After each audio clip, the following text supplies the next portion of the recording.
In this video, you will see how easy it is to install the suicide shifter on your bike. The suicide shifter gives your bike a very retro look, but surprisingly, it's actually a lot of fun to use. For the first few minutes, it feels awkward, but once you get used to it, it actually makes you feel more part of the bike. The shifter also allows you to keep both feet on the ground when you're at a stoplight and still change gears, say if you forgot to shift down from a high gear.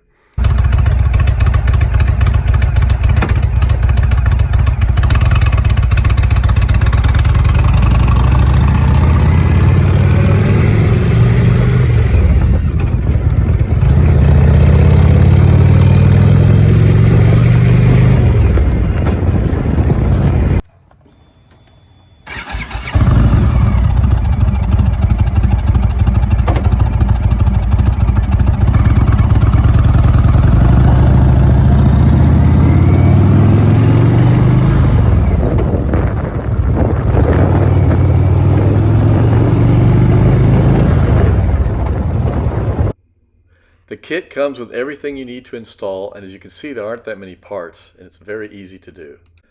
The mounting brackets attach to your highway bars. They could be the regular highway bars or, like in this case, mustache bars. The shifting sleeve, which says bull shifter on it, mounts right in front of the front cylinder, so these brackets have to be positioned to clamp it there. As you're installing the clamps, you want to make sure that it's not going to rub on your fork as you do a full turn. The mounting brackets are left and right, so make sure you get the correct one and do the other side.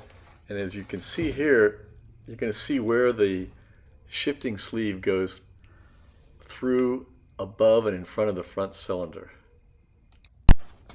Alright, the next step is you'll slide the shifting sleeve, which says bull shifter on it, through the bike underneath the tank and mount each side with another clamp.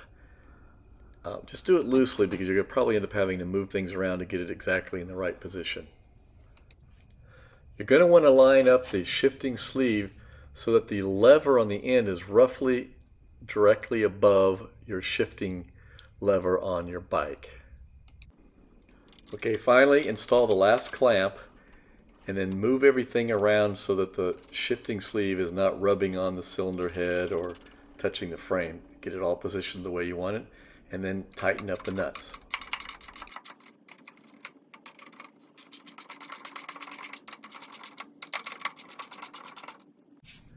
Now you're going to remove your toe shifter, and here's a trick on how to do it. And if you have a heel shifter, you want to remove that too. The system does not work good with a heel shifter. It gets jammed up in some of the gears.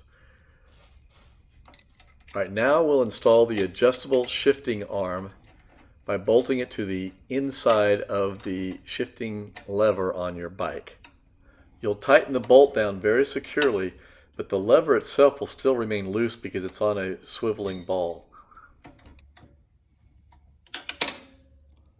Now you will attach the top part of the adjustable shifting arm to the lever on the shifting sleeve. Be careful when you move this lever because you're also moving the shifting rod and knob on the other side of the bike.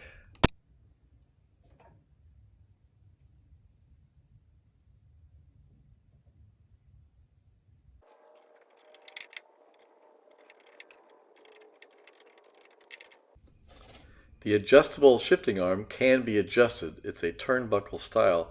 By turning it one way or the other, it will move your shifting lever and knob on the other side. So find out where you want it and then tighten down the lock nuts. Now back to that toe shifter. If you do want to keep it, you can put it back on, but you'll probably need to use several washers because there's not much thread left in the top of the lever. So find out how many washers you need. In this case I used 3, and you can tighten it down and it still gives you that toe shifter if you want it. I personally ride without it, but for a while you might want to have it on.